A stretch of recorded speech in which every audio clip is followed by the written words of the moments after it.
Hello, Facebook land, Hoshinden students, friends, dojo families, and people of the future watching this on YouTube. It's Sylph Dominic Hawkins here, coming to you live from Rainy Spirit Dojo on Friday, the 15th of May, 2020. For this, which is Hoshinden Philosophy and Theory session number 8. 8! Oh my God, that means it's been 2 whole months of these sessions.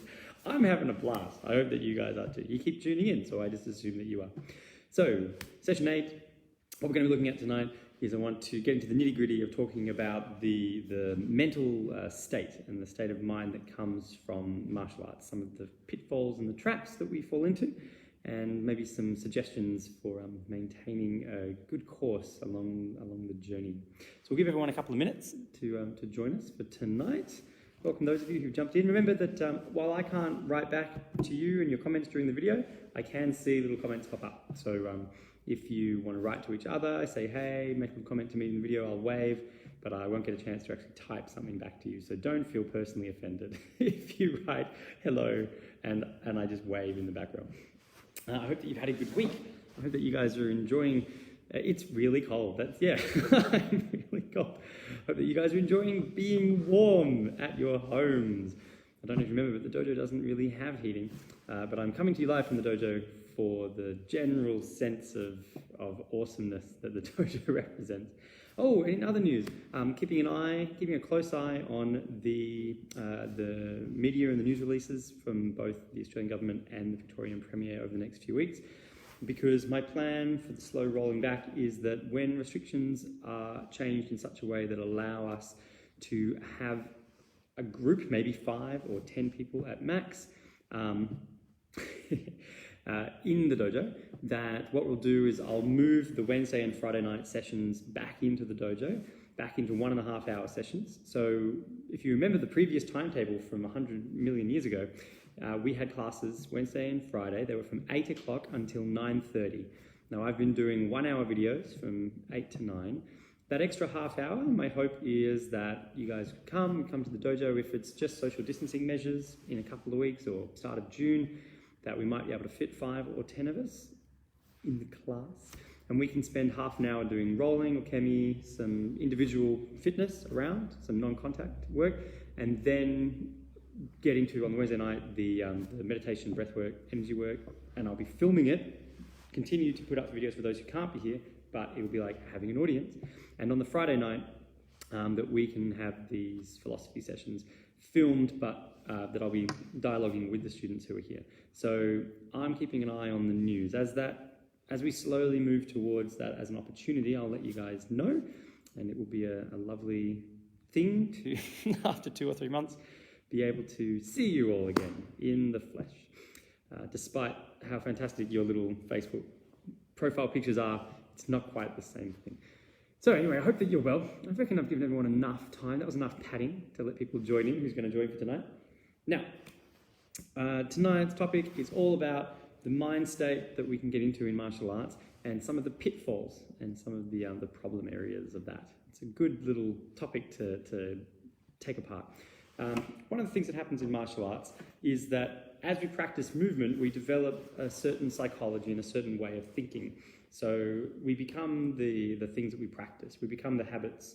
Our mind forms into the habits of that which we take part in most. If we wake up every morning and we decide that we're a terrible person, then shouldn't be terribly surprised when we start doing terrible things. If we continually tell ourselves a story, we end up forming a very strong narrative in our own psychology. We end up identifying with that narrative, and then those things play out. So the opportunities that we see fall into that narrative.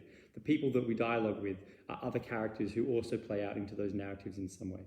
If there's some event or circumstance or a person who enters our lives and they have nothing to do with the narrative, either we don't get involved with them or we don't really feel like we connect with them, and then we just go on our separate ways. That's when you go out on a date with someone and they're absolutely amazing and phenomenal and the most rock solid individual, but But you go home after the date and your housemate says, "How was it?" And you go, "Yeah, I mean, they were cool, but, I didn't really feel anything. They were just highly successful, independent, unique, top of their field, experts, completely financially stable, really broad, worldly, and a very deep sense of self. But, there wasn't really anything there." What they really mean by that is they weren't part of my narrative. Maybe my narrative didn't involve going on a date with someone who was unbelievably together. And so therefore they just don't enter my life. And then someone who's just a wreck comes along and I go, "Oh, where have you been all my life? Amazing. Oh, the person of my dreams." And so that's just a funny metaphor. We can see that play out in a funny way in these date relationship stories. Exactly the same thing plays out in all other parts of our lives. So in martial arts, the type of martial arts that we get involved in, the ways that we study them, the ways we think about them, they play into our daily activity. It's something some of you are deeply involved in studying martial arts massively, probably more than your personal relationships. I could hedge a bet. Some of you are off studying multiple arts, and it probably takes up a large portion of your time, your energy. It involves almost all of your social friendships and circles. And so these are massively important parts of our lives. If we're studying arts that are really convincing us, or we're surrounded by people in those arts who are really rallying on and convincing us that the world is a terrible place and everyone's out to get you, and you just have to fend for yourself and beat off all the evil doers with sticks, and everyone's out to rob you. Well, chances are that you're going to start becoming that. You're going to start freaking out. You walk down the street and you're eyeing everyone off. You're suspicious of generosity. And I mean, I'm not talking about being naive. I'm just talking about being aware that the world's not like that. That's just a story of a way that the world could be. Yeah, that's not all people in all circumstances. So there's some pitfalls that we fall into in martial arts. And one of the key first ones that everyone sees, that all of you will know about, is the red belt syndrome. This one's lots of fun. If you have personally experienced yourself as someone who's gone through the red belt syndrome, do a thumbs up on the post, on the video. If you are someone who has witnessed other people going through red belt syndrome, give a thumbs up on the video, and hopefully everyone will put their thumbs up. So red belt syndrome, as it's known in the Hoshinden world, is this fun little thing that occurs when a student starts. Maybe they spend 3 or 4 months, maybe up to 6 months studying, and at first, they don't really have a background in martial arts, let's say. They don't really have a lot of comparative experience. They come in quite open-minded, quite vulnerable in their open-mindedness, and they're willing to take on things and try things. And as the months go on, there's a few things that they really get, basic things, super basic things. Some wrist escapes, walking in straight lines. Maybe they're starting to fill out a little bit. They're doing more fitness than they've done previously, although probably not at my dojo. they're enjoying the way that they're feeling. They're feeling a bit more healthy. They're feeling a bit more powerful in their presentation. Well, then what happens is, if this was a graph, right, and this was sense of confidence, and this was 0, and this was peak, and this is time of study. The graph for these people looked like this. And that's red belt syndrome right there. So this little hump play, what happens is, and I can remember this myself. I'm sure some of you who are laughing and putting thumbs up in the video can remember this as well. We start to gain a little bit of knowledge. We start to gain a little bit of empowerment, and we gather tools, a few tools. It's like being given 2 screwdrivers and a ruler, and then walking off super proud, Given a few little tools that we can find work maybe a majority of the time against very compassionate members of our colleagues and peers who are who are not just crushing us into the dust with their superior understanding, and they're allowing us to slowly explore this and gain a sense of, you need some sense of confidence, but And what happens is we start to lord that over others, and we come in and we're like, excuse me, I know what I'm doing, okay? I can escape from a casual same-side wrist grab against a non-moving individual who's not armed, who cares for me, okay? So I'm actually one of the top-rated martial artists in the world. I don't know if you know this about me. And we walk and we start presenting that, and it's like especially, a lot of people who are attracted to martial arts, not naming names, maybe it's like the first time, especially if we're attracted at a younger age, young teenagers or kids, it could be the first time that those people feel like there's something that they have. They have something that's over other people. They have some quality, some skill, like they suck at football, and they suck at basketball, and they suck at the chess club or whatever it is. And finally, there's something that they have which they can walk around with a feeling of power over others, yeah? And so you walk around with this. And red belt syndrome, you watch it play out in the classes. It's funny. And as a teacher, you just have to enjoy letting it slide long enough. And once it's just tread a little bit too far, it's time to rip that Band-Aid off and just demonstrate. Especially for teenage men. Having been one myself. So that's just one little example of these mind states that play out. And what usually happens for most students is that if they actually get over that hump, because they continue to train and study, they start to realize that they had a tiny little bit of inspiration, of kind of like they peel back just 1%, not even that, 0.01% of what there was. And they thought that was 90%. So what you do in those circumstances is that as the teacher, you help to just continually show that individual that there's more,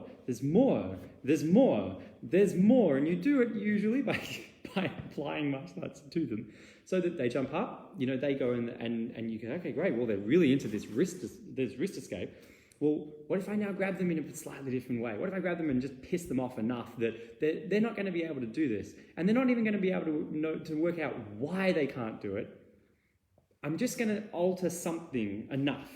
Maybe it's my elbow glues to my ribs. Maybe it's like I slightly drop my weight so that the angle of my wrist of my grab compared to their wrist has changed compared to what they were used to, or even like you catch them off guard, you change the timing and the distancing of those grabs, and they fall apart. And usually what happens is they show themselves in a very short amount of time, within a few weeks, that actually what they know is tiny. It's lovely, but it's tiny, and hopefully it inspires them that they want to expand into more. They go, okay, I couldn't actually do the thing that I thought I could do against this slight variation. So now I'm gonna step back a little bit. I'm gonna expand, and then I'll really step up the confidence again once I've really got that. And then a good teacher and good art that's helping students, and especially if you've got a lot of students who are at different stages and rates who've been through that, and they can kind of help contribute to this process. It's like the red belt student is never allowed to catch up to their sense of confidence. It's like they keep moving ahead of them. Okay, I'm going to feel extremely, authoritarian on this. As soon as I overcome but right as they get there, the target moves. The teachers and all their colleagues just keep making it harder, and they go, yeah, and it moves, and it's forever hopscotch. And so that's why the chart looks like this super, starts at nothing, goes to 100, gets back to like 1%, and then trails slightly upward over a very long period of time after that. And then the processes of the personal development occur within that.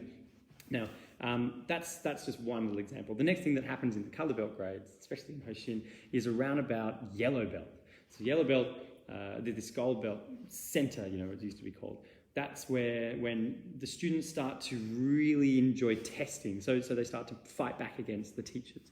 The red belt syndrome, the red belt students tend to have this they still have this deity picture of the teachers. And so their arrogance in their presentation isn't towards the teachers, it's towards their fellow colleagues or people who aren't involved in martial arts, or towards new students. White belts come in and they're like, hello, I've been around the traps, I've been here for 3 months, so let me tell you how this works.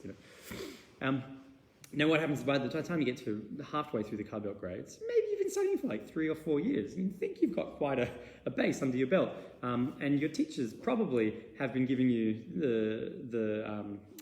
they've been giving you a lot of leeway to be able to explore, and they're probably challenging you like maybe 30, 40% of the time, letting you succeed 50 or 60% of the time. And it starts to become apparent that ratio needs to switch when the student you get up and they start fighting against the teacher. And then it's a lot of fun. If you have a teacher who's at least marginally ahead of the students, they should be able to keep up with that and have fun playing with that and countering. And again, what's required is the ability for the teachers, for the colleagues who are, especially the higher grade students there, to be able to just demonstrate again, often non-verbally, to those students that actually not only are they not keeping up with this moving target, but they're not even, they thought they were within a 10% margin of error. They're actually in a 99% margin of error. And usually that's when things have to step up. You switch this little ratio around, and those students around that yellow and green belt level, they start failing more often than they start succeeding. Not because they've particularly changed, but because they're missing key details, they're rushing through things that they think they know, and then the colleagues and the teachers around them start to just tighten up the presentation. And so they're not giving them so much slack anymore. It's like, all right, well, if you think you can do it, great, go for it. Oh, look, you can't do it. Okay, see you in a month. And it comes across as quite blunt, but what it usually does for the individuals, they go away. Once they get over their massive sense of crushing despair, if they continue in martial arts, they come back, and then they're around between green to blue. They start to really sink into the understanding that they don't actually know shit. There's like so much going on here that they're grabbing at straws, and the more straws they grab at, the lower. It's like they can only grab at one straw at a time, but 100 million straws are constantly being dumped into them, and it's pushing them down through quicksand.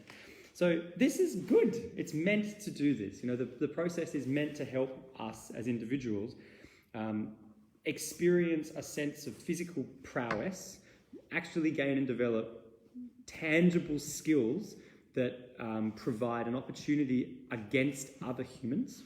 Why else would you study, self-defense on that kind of level? And then it has to help the individual temper, through their philosophy and through their self-regulation, they have to temper the use of that into very specific key areas. So either it's tempered into the use of only self-defense, or it's tempered into, if they're not experiencing that one, they're not out in the street getting into fights, it's tempered into their own personal development. So them as an individual, they can find that they're struggling with things. They keep, they have plans, they never meet them. And they go, okay, it's about time that I just kicked myself up the backside and I started meeting my plans. Whatever it is, they turn it into an internal archetypal dialogue. So this kind of process, like we have some of these in Hoshinden, and they're funny. Yeah. And as the teaching crew and the teachers and the students, as people kind of go through the conveyor belt of that process, they pop out the other end and then laugh and then look back and see themselves reflected. We all see ourselves reflected in the new students, every single one of us. We're like, oh my God, look, it's me. And usually that's when you can have fun, really honest discussions between teachers and students and really laugh about the past. When you're up at that kind of blue, purple, black belt, starting black belt level in Hoshinden, that's when the relationship between the teachers and the students starts to mellow into one of mutual respect. When it's like you're all able to laugh about all of your faults and failings and then move forward. And that's actually a requirement in the black belt grades. You have to be able to do that to be able to really move forward and gain anything else from the art. So on a general level, martial artists fall into these traps, but they don't always go to plan, because sometimes if an individual's studying martial arts and then they leave at the height of a particular part of that process, and they leave because they're so offended, or how dare this, or I know better. You get to yellow belt, and you go up, you fight against the teacher, and you think, you know what, I've had it with this shit. I know better than this. I'm leaving. and they leave, and they go out. They never actually, that experience of theirs is never tempered. And they go out in the, because society doesn't allow you to interact with them afterwards. They go out into their lives, still with this strange, inflated sense of self-importance, and they think that the screwdriver that they have is a really good screwdriver. And at Yellow Belt, it's still just a rod of metal. You're still working on the handle. You haven't even started forming the Phillips head bit yet. So they go out. Usually what happens is they just turn into a bit of a douche. And they're just annoying. And eventually that character trait will be tempered when their friends around them, their partners, their colleagues, their workmates just finally get sick of their self-importance. And then confront them on it. And it slowly starts to deflate. The same process that would have happened in the dojo happens just in general society. But sometimes these people actually go out and get themselves into really disastrous trouble. They go out, they take that, and then they think, right, yeah, I'm ready for a fight. I'm going to go and I'm going to test it. I'm going to go and I'm going to mouth off to that small gang I see, and it's 1 a.m. I'm looking down to Greaves Street. Oh, look, there's a hoodlum gang of 6 people. I reckon this is a great opportunity for me to test out my sense of my badly formed screwdriver. And they just get wasted. And so, ironically, it sounds terrible. That's probably the better option. That's like the faster turnaround. Otherwise, these people go out into society and just annoy the crap out of people for a decade before eventually all of their relationships break down. So we've got all these funny different traps, these little traps for being. And Glenn Morris talked a lot about these in one of his books. I think it's his 3rd book called Martial Arts Madness. And it's funny. They're really funny to go through. Because as you're reading through the pages, and he's kind of psychoanalytically identifying and separating and isolating specific character traits and playing them out into little archetypal entities, and he calls them things like, just off the top of my head, something like the warrior, sex god, demon, martial art lord, and it's like, oh yeah, it's kind of wraps it up well. The funny thing reading through these books and getting to reflect on these is that you see yourself reflected in each of them, and you can see the stages that you're moving through. And the thing for us to all remember, if we're able to look into the past and laugh, seeing ourselves reflected in a stage of development, then we are currently in a stage of development that in 10 and 20 and 30 years from now, we will look back and cringe and hopefully laugh, because it's so obvious then, at that point in our lives, looking back with perspective, where we were at, what was going on for us, where we were totally misguided. The illusion would be that there's ever a point where we're not lost or misguided. Like, it's just a constant process of maturation, looking down at the previous level, and then down at the previous level, ad infinitum, yeah? With some hopefully some growth along the way. So one of them that I wanted to talk about, which was really funny, is the kind of Budo lord and deity model. So this idea that the martial artists, they leave. Now this happens a lot, yeah. Leave and form like this opinion of themselves as being, they're at the height of their personal development as a martial artist. I don't know. They studied martial arts for 2 years. They don't need their teacher anymore. Screw that shit. I'm fully capable of going out in the world and doing this.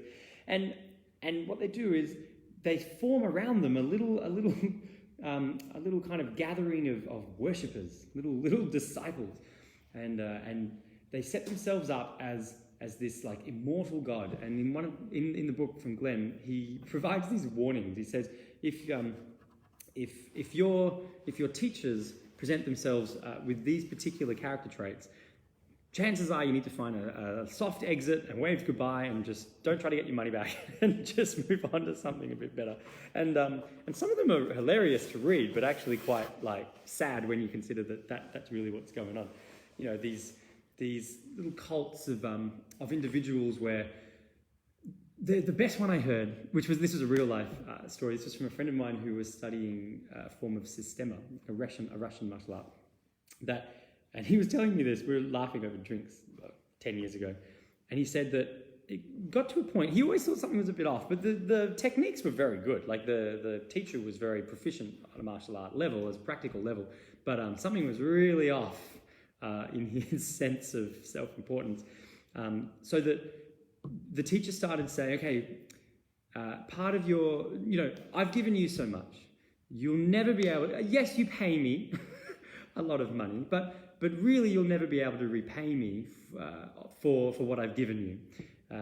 This little guilt thing. And then says, so I'm introducing the idea of obligation of giri. You need to now have, every month, first Sunday of the month, you need to devote yourself to the dojo, meaning me, and to the art, and therefore as the representative of the art, me. And you need to give back in a non-monetary way, as well as the monetary way.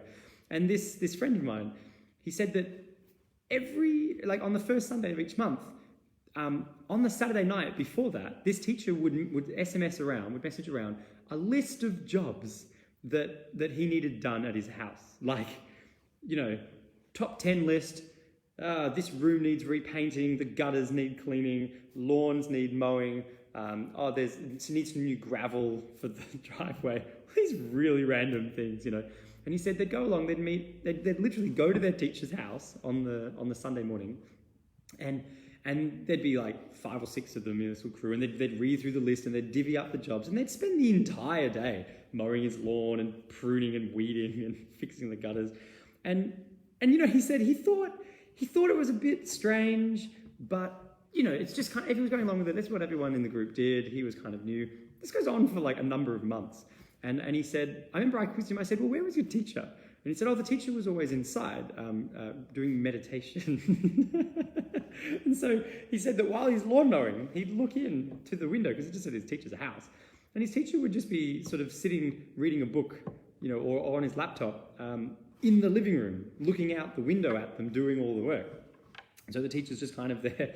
And then this friend of mine said that he absolutely had it when he got to a point where it's the Sunday again, they're mowing the lawns and they're doing stuff. And they start just talking, they're having a little break and they're chit-chatting.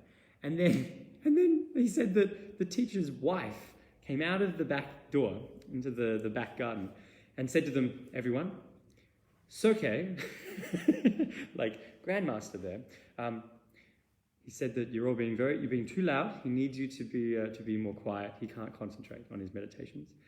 Would you please go about the jobs quietly without talking to each other? And my friend was like, for fuck's sake, like he just basically just walked away from the lawnmower and moved on and found his way to some other martial arts school.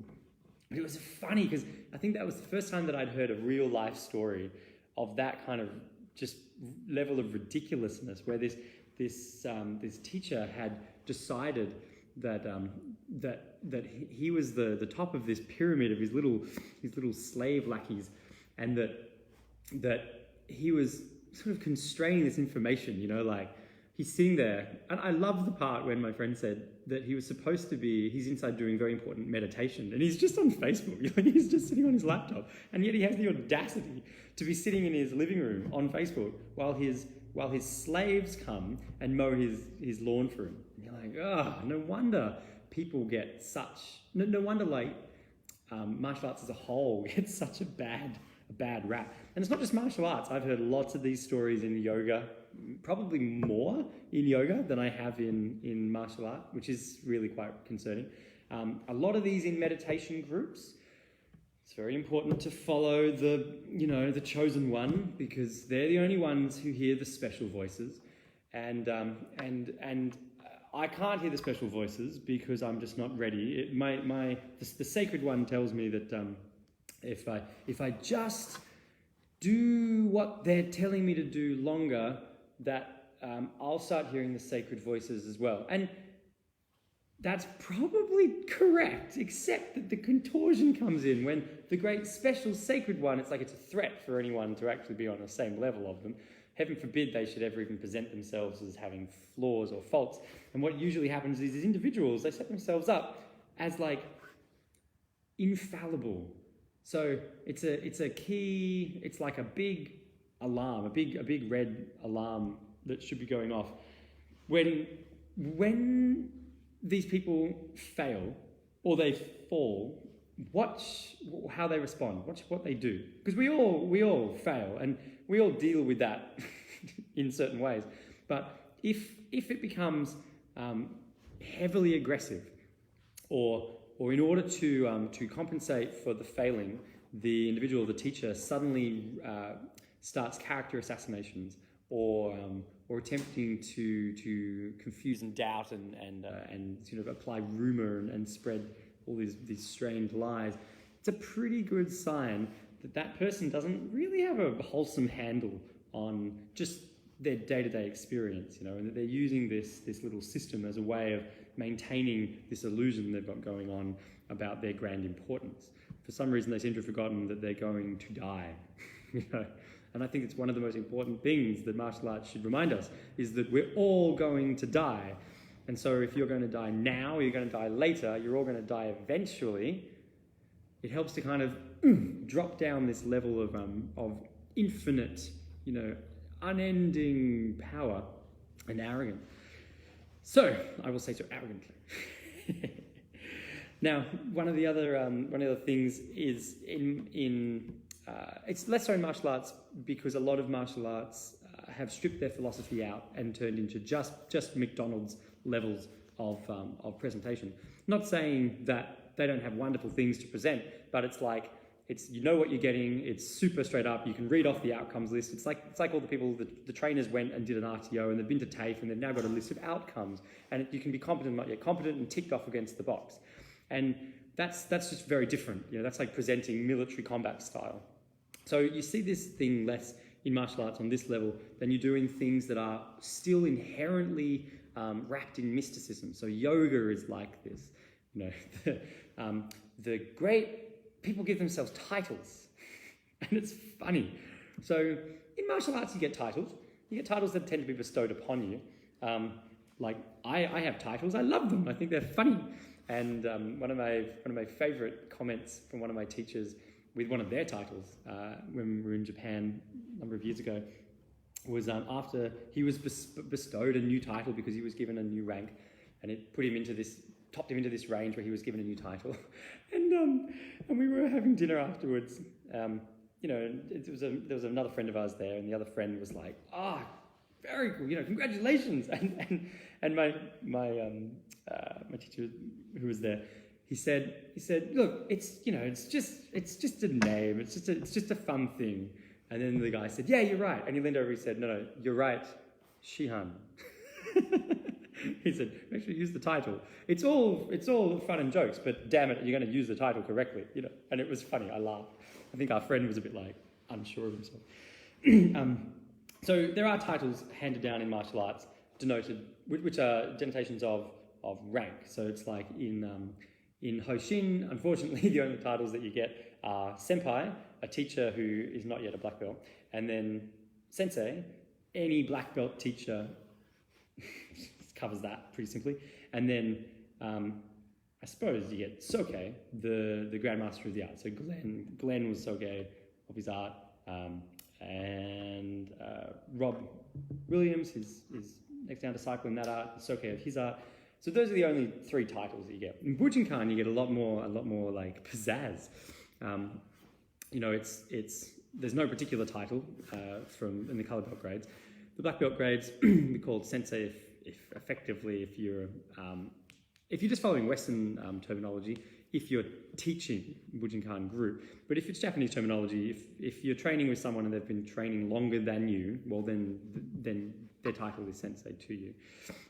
But from 5th Dan up to 9th Dan, you gain the title of Shidoshi, and then from 10th Dan to 14th Dan, you gain the title of Shihan, and then 15th Dan on, you get the title of Dai Shihan, Great Spirit Master. And so these titles are fun, but even they're kind of presented to you from other people. Very different to the titles that you present yourself. Yeah. So in what we find in things like in yoga and meditation, people, because there aren't those kinds of hierarchies as well established, people present themselves titles. It's like actually no, I won't make that joke because I'll get in trouble. It's like the mail order take-home DVD version where you present yourself with a black belt and you present yourself with a certificate because you've reached your own opinion level of what you should be at that as a 15th dan. So you see this in yoga. People start a new yoga style, or like an offshoot style, and they present them. They give themselves names, often Indian names. They present themselves. They come in. They're Westerners, and their actual name's Frank. Nothing against people called Frank. I'm just using because it's funny and generic. Then their name's Frank Jones, and they demand to be called Shri Rama Frank or Shri Rama Jones Des. And you're like, man, your name's Frank, okay? It's Frank. You're not like Lord Frank, Lord Jones. You're just a guy who grew up in sunshine who happened to study an awesome amount of yoga. And maybe there's some respect from your students of that, but you don't get to apply that from the top down. You don't get to be like, I have decided, I have decreed, my name is now Lord Sri Rama Frank Jones Des. And then, you put that on your passport and everyone must call you that when you book in at the hotel. These little things where people take yoga, they take these vehicles, they take martial arts, they take meditation, and then they turn them into identification. Now, on one level, it's just funny, because you look at these people and you're like, that's funny. And I'd love to do that. I'm just not gall enough to do it, yeah? I'd love for you to demand everyone, I walk down the street and everyone has to bow to me and call me Shri Sylph some stupid title. And that would be funny, but also ludicrous. And it's not really going to help me in any particular way. So one of the things one of the problems of this is more a problem for the individual than it is for the students of these individuals or for the observers or for the public. What happens is the more an individual starts to identify with their role, their position, their ranks, their like placement within the structure, the less they're willing to explore beyond the structure. Makes sense, because then they're at risk of ruining their well-established title. Like if I've spent 30 years studying one particular art and my title is Great Spirit Master 15th Dan of the Temporal Druid of the Arc Moon Land, and then I decide, I'm really interested in Aikido. I go along and I'm just a white belt. My name's Frank, and I go along to the Aikido class, and they're like, hey, Frank. And I'm like, no, my name is Sri Ram Des Frank, Archangel 15th Dan level of the great temporal heights of heaven. It's like, well, no, if I've never been to an Aikido class before and I go along as a white belt, I'm just Frank, it's just how that is. So what happens is the more people become identified with these titles, these names, these personas, we start to, I say we because I'm included there, we start to constrict and reduce our interest in our learning outside of what we know. And this isn't just martial arts, this is in every field. How many fields have that? You work towards something. If you're working towards external praise and claim, well, you're probably going to be quite adverse to the idea of having to start again, yeah? One of the things that does, in terms of personal development, in terms of something like yoga or martial arts as a vehicle of transcendence, of like personal transcendence, is the actual practice of continuing to develop becomes a threat. Because in order to continue to develop philosophically, let's say, or to continue to develop theosophically even, at some point, you're going to have to deconstruct the persona that you've established, because the basic tenet, for example, in yoga, it's like it's a vehicle of liberation. Liberation from what? It's a vehicle from liberation from the imposed ideology of the state, of the society. So the idea of karma is an imposed, indoctrinated concept, and yoga is a vehicle of liberation to move beyond the concept.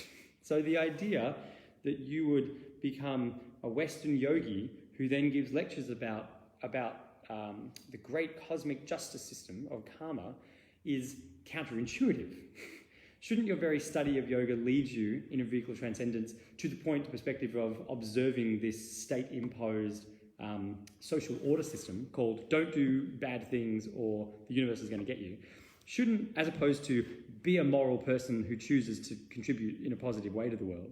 If you're not quite there yet, because you're 15 and you're full of testosterone, then it's like, well, the structure works, but you've kind of demonstrated where you're at in that, that you're not really interested in what the vehicle's about. You're just interested in the titles, in the names, in the presentation, because you've now accidentally formed a very profitable career as a conference, world travel conference yoga teacher who presents all of these particular talks. If you suddenly turned up at one of your talks and you said, everyone, big apology, I've had some profound meditations over the last 6 months, and I've actually discovered that every single thing that I thought before is probably false. I see now that this is completely incorrect. Well, a lot of your 6 million YouTube subscribers drop off, and all of the Patreon members leave, and you can see how it's like the development of that. If that's how you set that up, the further development of yourself on a transpersonal level becomes a threat to the career that you've established, or a threat to the stable model, or the identification that you're reaping rewards and benefits from. So you can find alternative ways around that, and some of the great ironies are like, we're all playing these games, it's just playing them to different degrees. There's a fun example of this analogy where it's a philosophical society meeting one year. This is a story from the 1970s, and all these philosophers come and they're all debating about whose philosophy is really the most practical and problem-solving philosophy for humankind moving forward into the 21st century. And philosophers on one side say, no, mine, and I am the better philosopher because my philosophy is more correct under these circumstances. Then the other one comes up and goes, no, I'm the better philosopher because my philosophy is more appropriate under these circumstances. And then the very sneaky philosopher comes up and says, well, I can see merit on both sides. I can see that, yes, you are very, very solid here, and you're very solid there, and by really seeing the truth on both sides, I am the better philosopher. And the game just continues, forever and ever in this fun little ridiculousness. So the idea that we have to just keep in mind is that, not just in martial arts, it's just a useful vehicle for me to discuss that, but in life in general, if we become too identified with the roles that we're playing, or we become too identified with the things that we've worked hard to get, damn it, I've spent 30 years of my life working, I'm not about to throw it away now. If we become too identified with those aspects of those identified persona, then we risk being able and free, we risk having the ability to make decisions towards our better judgment, or actually take on board criticisms that are legitimate, and make positive change, internally as an individual. So that we refuse to learn and we just continue to make the same mistakes because we're in order to receive that information from our friend who we think is beneath us, but they've actually been watching our business dealings for the last 20 years, and they give us some really profound advice. Well, if I want to maintain, I can't take that advice on board genuinely, make positive change with appreciation, and maintain my idea that I'm better than this person. Those two don't work. I have to choose one. And so eventually, if I'm like, no, this is Billy from Deer Park. I've coached Billy, his whole life. I can't possibly take advice from Billy. Well, then that's great. We maintain the weird dynamic with Billy, but we don't actually grow as individual, and we'll never. And just on a practical level, our businesses never get better. We never actually take. And I've been a victim of that myself. Like, we never actually take that criticism and do anything positive with it. In terms of something like, if we really get to like the root of martial arts, I talk about vehicles of transcendence. The root of yoga, not meaning etymologically, but in applicably, the purpose is personal transcendence. And so those words, they go together, meaning transcendence of the persona, transcendence of that which I consider I. And then you can see people fall into that trap. As soon as you say I, you've fallen into that trap. But we have to say I to communicate. And so it's this fascinating, constantly moving ocean between two shores. If the real purpose of martial arts is to help us develop into wonderful people, then is it a problem if we get to a position where we're like, yeah, I'm skilled up. I'm super skilled. I've studied 50,000 different martial arts. I can disarm a semi-automatic weapon just by looking at it from 100 feet away. Fantastic. And the world's against me and it's full of evil people. If we get to a point where, now we're just dying of some terrible disease. It's like, oh no. Well, now our identity is under attack from something that we can't just punch, We can't just like, duh, duh. There's an opportunity in that moment to be able to move away from that trap. And we go, and you see this often, like the friends, so I've had many friends who've died over the last 15 years from various things. The friends who've died, the friends who've committed suicide in all kinds of fantastic ways, like only one or two of them have been very, somber. The rest of them are like epic. It's almost like a presentation. It's like their final artwork. Blah. They've been said only by someone who is very suicidal myself in my teenage years, and hence my jovialness about it. So what I found was that those people who died under their own choosing, they kind of, the process of their death didn't really alter them as a, like, there's some friends of mine who attempted suicide, didn't kill themselves the first time, put themselves in a phenomenal amount of like terrible medical state, and then died a week later due to the complications of whatever it was, drug overdoses, or they've thrown themselves off a building and now they've like burst liver and spleen and they're just going to die slowly in hospital. That week they don't really seem to develop. There's just lots of regret and misery about their circumstance. And I've really found that interesting compared to the friends of mine who've died of terminal illness, or an illness that they've succumbed to. So it's like, especially various forms of cancer, I've watched time and time again friends and family members who've passed away in those circumstances. They seem to go through this incredible personal enlightenment stage. It's like they had the opportunity of no longer being able to apply their usual identity to this problem and just make it go away. Just consider that, like, Frank's an idiot from Deer Park. What would he know? I'm not going to take the advice. It's like, oh, well, Frank can be an idiot. Frank, the cancer's an idiot, but damn it, he isn't going away. No matter how much I decide, it's just, it's not helping me. Then they go through, before they die, they go through this incredible sense of almost like spiritual transcendence in terms of their identity, of who they thought they were, what they thought was important. They rearrange their priorities, and usually, the last parts of their lives. The few friends that I've spoken to, I've had the opportunity to speak to before they died in those circumstances. They've talked about how those last 6 months, 12 months, or those of them who had like a few years, they've talked about them as some of the most profound and satisfying times of their lives, which I think is fantastic, but also very sad. Like, it's fantastic for them, sad for general society, that they were only that we are kind of habitually. I don't know whether it's human habit or it's just a trained social thing, but we arrive in these positions where we're absolutely determined we will not change as individuals until there's no plan B. For as long as there's an escape plan, we can put off growing as an individual.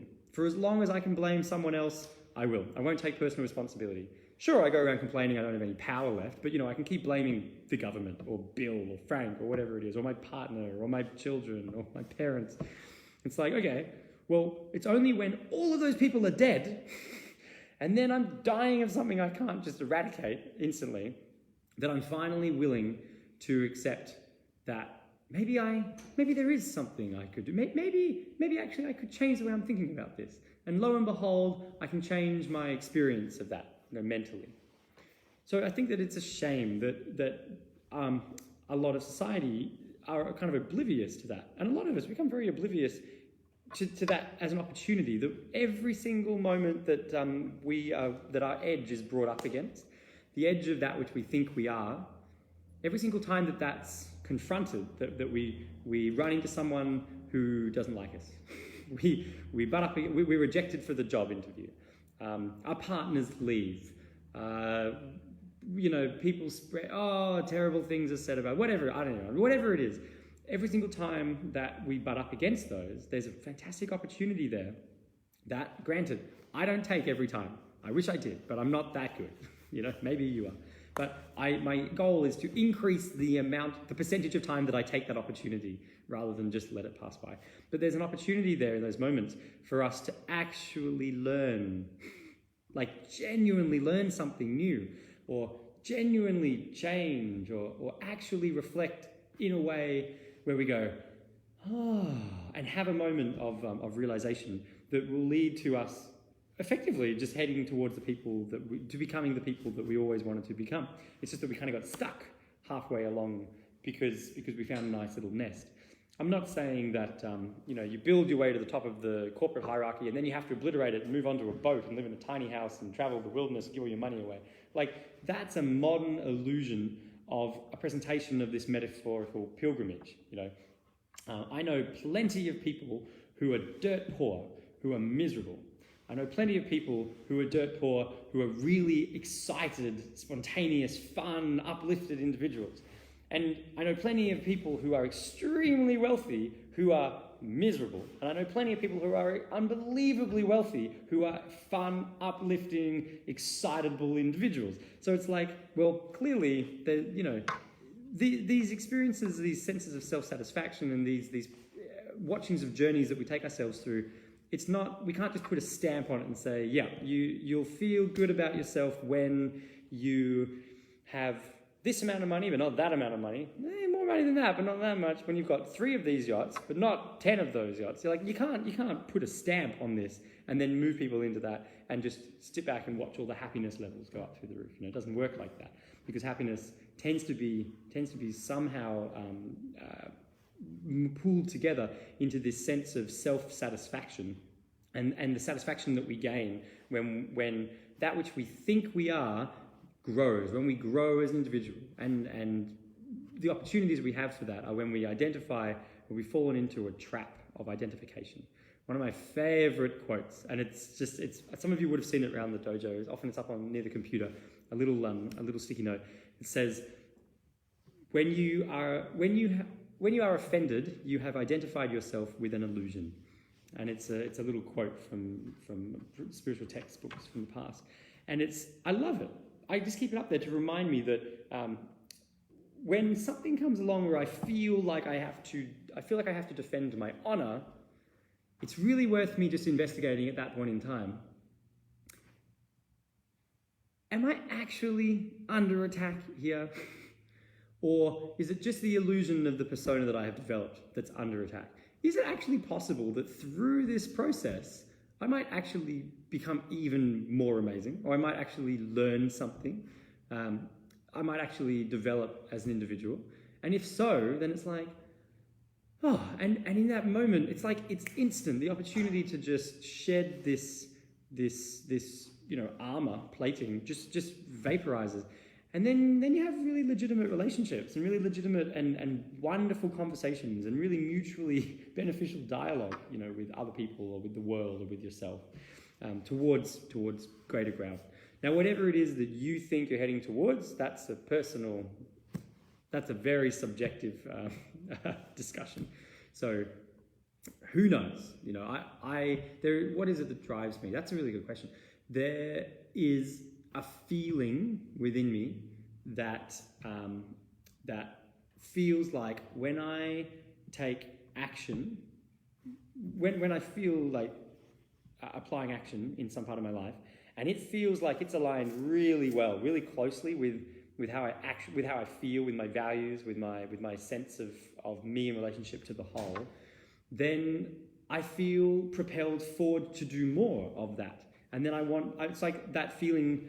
I'm excited about that feeling again in the future. It's like, where's the next opportunity where I can be finding that my actions, my words, my ways of being, my integrity there lines up with the values that I have at heart. And then that feeling is there again. It's like, yes, and I want to do that more, and it's like it's a self-fulfilling prophecy. There's an awesome, brilliant thing that occurred to me when I was about, how old would I have been? I can't remember. Maybe I was 15. I wasn't driving yet. So I was was 16, 9 months, so I'm driving. So I think I was about 15, or maybe I just turned 16. It's in Sydney where I grew up, and lots of issues, huge amounts of personal issues. And 15, 16, and I was highly suicidal, attempted suicide multiple times. And then found myself, at this cliff one night. I've told you guys know this story. And I'm running out, and I'm like, that's it, I've had it, so terrible, the world's against me, poor 15-year-old me. And so hard, having everything that I want.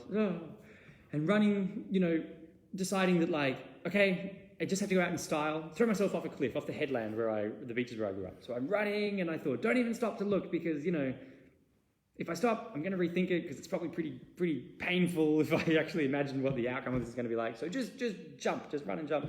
And so I full plan for that, and I'm running, but as I'm running, it's nighttime, and up on this headland, I've got a little bike, I've pulled over, I'm running, and that's it, I'm planning to go through with it, and I happen to make the mistake of looking up and catching the moon rising over the horizon on the ocean horizon, and it's paralyzingly amazing. I just stop, dead, I'm just in dead tracks. And there is this incredible sense that, it was like an instant sense of knowing. It was like, I don't have to do anything. I don't have to succeed in anything. All I have to do is just get up, go through my life, go to sleep, wake up the next morning, meet my responsibilities, go to sleep, get up the next morning. and it's irrelevant. And I remember thinking then, it was like 15, 16, I remember having this thought wow, I don't actually have to achieve anything. I don't have to win anything. I don't have to win any awards. I don't have to become anyone special. I don't have to do anything amazing. All I have to do is just get up, and I just have to follow the threads and the trends of the life that I'm creating. And then I have to go to sleep. And then I have to get up the next day, and I have to deal with the consequences of my actions. And then I have to go to sleep, and I have to get up the next day and deal with the consequences. And that's the process I have to do. And at the end of that process, I will die. And that's the process that I just have to do until I die. And it's not depressing in any way. It was liberating. I was like, oh my God, I don't have to achieve anything. I don't know, even saying that now, I can feel the incredible sense of relief that I don't actually have to I don't have to develop some persona. I don't have to create something where I rise to the height of the head of some hierarchy in some expert industry. And if that happens, it happens by funny happenstance. It doesn't happen because I've systematically set about, that's my goal, become the infallible person. It's like, I'm a voyeur. I love people watching videos of me, so of course I give lectures and talks on things. I love getting paid to talk. So I love talking. A smart person gets paid to doing what they love, so I get paid to talk. Excellent. But it's not. It's like that's not the goal. I'm not measuring my sense of self over how many videos there are of me on the internet, how many tweets there are of what I've said. It's like that'd be difficult to maintain, wouldn't it? That'd be a very slippery slope. And I found that sometimes when I've fallen into this illusion of thinking that, no, I have to be this is what I have to do, I just go back to that memory of being like, oh, wait a minute. I don't have to achieve anything. I don't have to do anything. I don't have to win a single thing. I am actually allowed to fail 24 hours a day, every single day of my life until I die. I know some people like that. That's not the experience I want, but I'm allowed to do that. If that's what happens, they are. And, they're still alive. They're still allowed to buy food and pay rent. And some of them still own houses and bars of gold. Some of them are some of the wealthiest people I know. And yet they just seem to fail on a daily basis. And I'm like, oh, well, cool. I guess there's no requirement. It takes the pressure off. And one of the things that I think it might contribute to, go back to this discussion about these archetypal illusions that we fall into, especially in martial arts, it helps to just mitigate that. It helps to pull the rug out of that idea that I'm going to get anywhere. And I think if you can really take that in, not in a nihilistic sense, but in a genuine kind of philosophical stance of I don't know where I'm going, but damn it, I'm on my way. I'm going full steam ahead in the direction that I don't think it goes anywhere, but it's really fun. And the things that I'm getting out of this, I'm reaping the rewards now. They're not rewards that I think I'm going to reap in 50 years. It's not that I'm going to reap the sense of satisfaction when I'm famous. It's no, I'm reaping the satisfaction of becoming famous. It's not that I'm going to reap the satisfaction of I always make the correct decisions when I'm the admiral of the Navy. It's like, no, I'm just having fun because I'm realizing that I'm making really good decisions along the way to those processes. And that way, if the outcome occurs, great. If it doesn't occur, great. It doesn't actually matter. The steps along the process were where all of your satisfaction lived. And I think when we look back over a period of time, if I look back over the last 10 years, my life is filled with satisfaction, filled with some phenomenal regrets, but filled with satisfaction in general. Like, I generally feel incredibly positive and satisfied with my life, with all the decisions that I've made. There are some individual decisions that skew, they skew down in the graph, but just generally overall, I'm like, wow, that was good.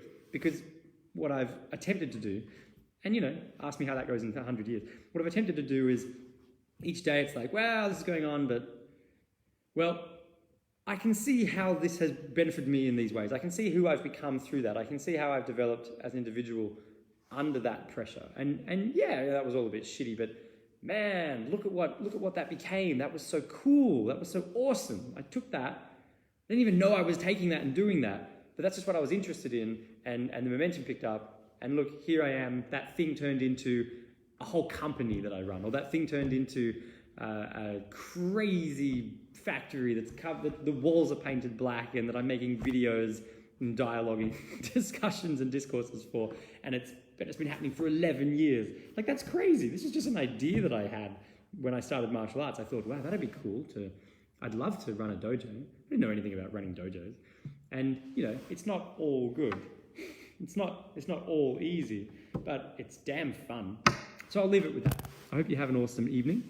Hopefully you're able to remember, not just in martial arts, that if you find yourself identifying with something a persona where there's threats to that persona, I highly recommend that you review the persona, because chances are that it's you're not standing on the mountain, you're right up against the house, and you can't actually see the perspective. You can't see the forest through the trees. And it will be worth your while just kind of maybe fudgingly manipulating like a clay, sculpture, manipulating that around in your idea, in your mind, so that you're less vulnerable to being crushed in personal offense. Someone comes along and they oppose your ideas, and you're like, yeah, you're probably right. Have an awesome evening, guys. I will see you next Wednesday, and hopefully I won't say anything. There will be some surprises on the Facebook page. Lots of love. Bye.